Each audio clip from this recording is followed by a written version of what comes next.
أثناء لقائه تنسيقية دفعة 2022 الطبية معه وكيل وزارة الصحة الدكتور هاني العقابي: إذا أصبح قانون التدرج الطبي حسب الحاجة فإن الوزارة ستصدر بذلك كتاب رسمي ولا يشمل من هو حاليا في الدراسة الجامعية.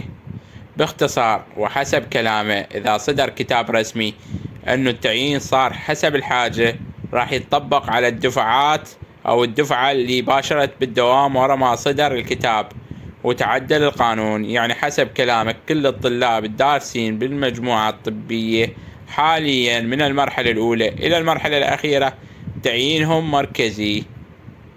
لا تنسوا الاشتراك والإعجاب بالفيديو ومشاركته مع أصدقائكم تشجيعا منا لكي نستمر إن شاء الله.